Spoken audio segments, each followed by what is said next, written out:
Hello and welcome to week 47 of the Creators of the Future workshop. Well, you can see by the static video image that this is also an audio upload. I still have technical glitches, but I'm doing my best to keep the momentum going. I remember I was in Jaipur for a workshop last year and I had to reach Bombay early next morning for another one. So I was going to drive to Delhi to fly to Bombay because there were no early morning flights from Jaipur. And that day and for the next 2 days, the Delhi airport was shut down with heavy fog and about 600 flights were cancelled. It actually made it to the headlines in the news. Now, I had to get to Bombay for a workshop in the morning, and my client didn't care about where I was and how I would get there. All he knew was that he had flown in 500 people, especially for my session, and he needed me to be there. My team had looked up all modes of transport, from trains to flights to even driving to Bombay, and then finally we came up with a way that I could get here. I drove from Jaipur to Udaipur in the middle of the night after my workshop. I changed flights at my cost to take the 7 a.m. flight to Bombay. And I still remember that I had flown to Jaipur that same day. Then I did the workshop. Then after all the tension and changes on the travel, I drove to Udaipur. After a 6-hour drive, I reached the airport at 4 a.m. And then I was awake and standing guard at all the check-in counters at the airport, checking if the international flights were taking off on time, so I would know for sure that my flight was taking off on time too. I landed in Bombay, I changed at the airport and went straight into the workshop and delivered to the client what I had promised. I had not slept in 24 hours, and while thousands of people were stranded at the Delhi airport and other airports, I had found a way to get to Bombay and deliver the work I had promised that I would. So you see, sometimes things will go wrong. There will be challenges that you cannot move. There will be inconveniences that you will have to bear personally and financially. And despite all of that hanging on your head and draining you physically and emotionally, you will still have to perform, deliver, and honor your commitment. Okay, so that should put to you the message that despite technical glitches, I'm using the audio route to get to you. Point made, and I'm sure it's a point taken. So first of all, I have to give all of you following this program a very big virtual hug. And when I meet you in person, I will give you a hug before I say hello to you. You guys are amazing. Look at the kind of support that has come here in this program, where people are standing up to help another out of their confusion. I have personally not seen this kind of care, this kind of compassion, and this kind of unity anywhere else. I was telling my mother, look at what is happening here. Even before I can comment, there are strings of comments of people sharing their expertise, sharing their love and experiences to help another through their share of tensions and struggles. And some of your suggestions and advices are so real and so amazing. I can see that Preet, Arijit, Saurabh, Himanshu, Hiten, Sharmi and Jay have been taking care of so many people and helping them with their ideas and suggestions. This is a beautiful world here. I am so honored to be a part of your lives. These are special people. You are special souls, a rare and yet much needed evidence of goodness. I'm humbled by your involvement and dedication, not just toward your goals and dreams, but also toward your greatness in having included others in your circle of love and giving. Let's keep the spirit up. Let's take this program beyond a Priya Kumar initiative and make it your movement of love, of gratitude, of greatness. This is what humanity truly stands for. This is what leadership is about. This is true success. I love you all for who you are, and I'm blessed to have attracted you in my life. And having said that, it only puts more responsibility on our shoulders to do more. You see, success is a responsibility. And where there is such an amazing flow of goodness, it must be steered in the direction of success. I don't like the fact that good people suffer. That sometimes sets a wrong example because suffering is not very attractive. And therefore, when you're a good person, you also carry the extra burden of making it to the pinnacle of success so you can be an inspiration for others also to take the right path, the virtuous path. So, congratulations, oh dear ones, for making it to week 47 and how. Congratulations, you are my heroes. Your enthusiasm is inspirational, and that is a compliment you're getting from a motivational speaker. It is huge.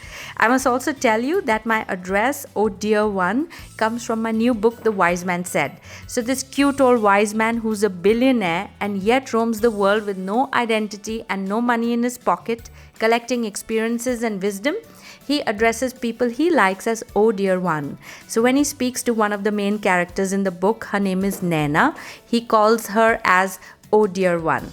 It's quite poetic, it's quite aesthetic. I love that. And so I call you oh dear one. When you read the book, you'll understand the emotion behind the words. Alright, so week 47 has arrived and it is time for a review. A review is a short break in the long journey. Now imagine if you're driving from Bombay to Goa. I did that once. So you prepare well and you start. And then you keep making these small stops on the way to eat, to fuel up, to check the tire pressure, to make some calls back home, to check the route ahead, and even just to chat up with some fellow travelers. So week 47 is about that short break we will call a review. So what I want you to do is I want you to take a step back for a few hours to have an objective look on what you have been doing all along these 5 weeks. Have you heard that saying? He was so busy climbing the ladder that when he reached the top, he realized he was on the wrong wall. You don't want that, right? You don't want to be so busy working on your goals and dreams that you realize at the end that you forgot to live, that you forgot to love, or that you aren't happy, or that you lost your health, or that you've lost your family. You don't want to be high up on the wrong wall, right? So pause here. Park yourself off the road, get a cup of chai or coffee or whatever warm drink that sparks your soul and pull out your notepad and let's begin our first servicing break of your goals. So I want you to dedicate a few pages in your notepad to write about your mental state. Are you happy chasing after your dreams these 5 weeks into the year? Well, you could be tired, that's fine. You could be afraid, that's fine too. You could be lonely at this moment and that's okay. But the real question you want to answer is, are you happy? Let me tell you, when I started my career as a motivational speaker way back in 1998, was it all easy and hunky-dory then? No. Were there times when my income dived to the bottom of the ocean? Yes. Did I get physically and mentally exhausted with the work that I was single-handedly doing? Yes. Was I sometimes afraid and insecure and doubtful if I would ever make it? Yes. But in my daily working, in my daily attempts at grooming and preparing myself to be a great motivational speaker, was I happy? I was very happy. See, sometimes people get all confused. They think that if they are tired and exhausted and afraid, then their job is cursed. Ask a singer whose love is singing. When he travels for his shows, sometimes even free shows back to back, he's tired, he's underpaid, he's afraid if he will be able to pay the month's bill. But is he happy? Yes. And that's what pulls him through the tunnel of doubt and brings him to the light of glory on the other end. So are you happy, oh dear one, in your quest so far? If your answer is yes, then great. Let's move to step 2. If your answer is no, let's move to step 2 anyway. We will see about that. In step 2, I want you to dedicate another 2 or 3 pages in writing down what worked for you so far. What were your successful actions when you did have them? What went right? You want to analyze your successes and decode them so you can use that formula again. It is your success and therefore it is your formula. You need to capture it so you can duplicate it further. Let me give you an example. I wrote a book last month, How to Write a Book in 8 Days, and I wrote it in a day and a half. That is my personal best record in writing so far. As much as I feel good about it, I need to decode it, because you see, if I can now write a book in a day and a half, then from 25th Jan to now, I should have written 5 more books, but I haven't. So I need to know what went right. What did I do right that I could write and finish the book in a day and a half? It was a long weekend and I was home alone. There was no one around, no one. There was no distraction whatsoever. I had shut shop and I wrote the book. And since then, that situation has not aligned again. So I need to understand that formula. I need to be by myself with 0.0% distraction. Now, if I want to write another book, what do I need to do? Simple. Get away or get others to get away from me, have 0.0% distraction and sit at the desk and write. See, when you understand success, you can create it again. You can create it better. Sometimes people study failure so much that they fail to study success. Study every successful action, no matter how small. It is all these small successes which will add up to build such a solid foundation of success that you will establish an unshakable legacy. Now let's get to point 3. I want you to dedicate the next few pages of your notepad and write out if your goals have changed, if you have modified them, if you have made them bigger or smaller, or have you made new ones. I'll give you my example. I knew that this year I will release 3 books. That was my goal.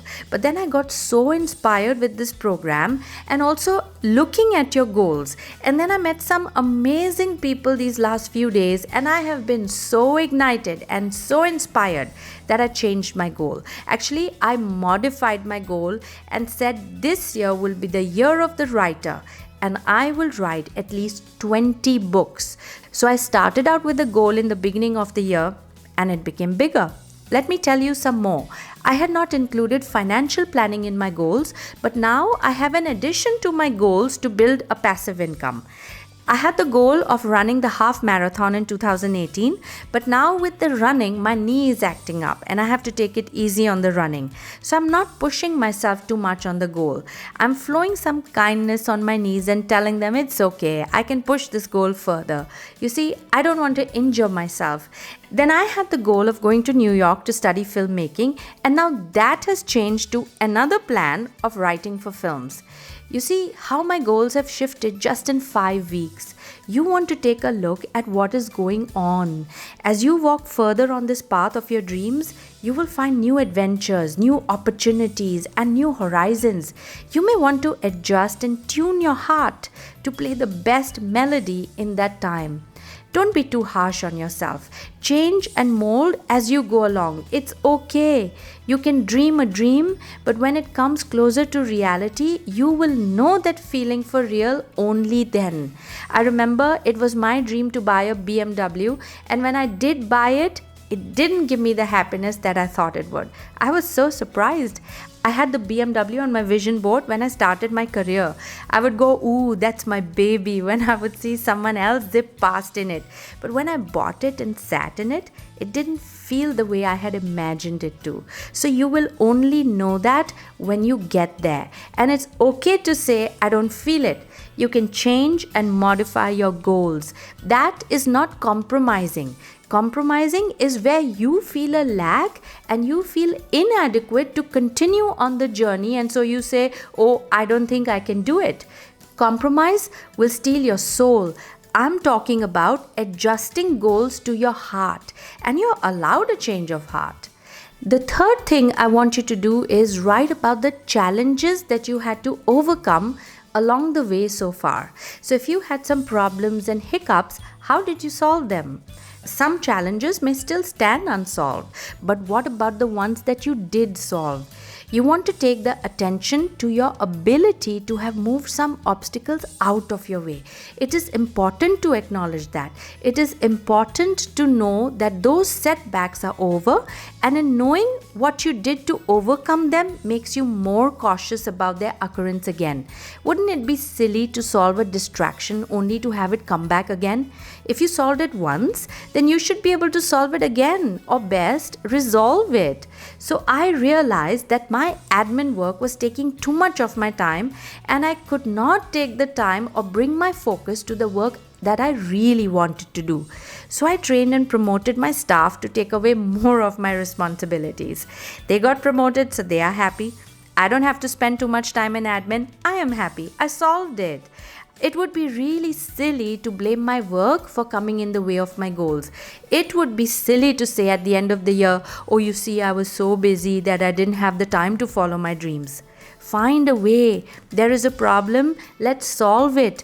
My solution may not fit your problem. You will have to find one that solves yours. And when you do, you want to note what you did. See, it's important to mark the route you are walking on, because trust me, when you get to the finish line, you will start off on another race. And that day, these notes will help you win that one too. So you have a 3-part assignment here in the comment section. First, write down your happiness quotient in coming so far on the path of your calling. Are you happy? How happy are you? Tell me about it. Tell us all about it. We are genuinely interested. Second, write down about the shape of your goals. Have they changed shape and size? Have some become bigger? Have others become smaller? Did you change some goals? Did you add new goals? Come on, give us a quick review. Third, how did you solve the challenges that came your way? What were the steps you took? How well did they work? See, your journey here in the comment section is also paving way for many others to follow.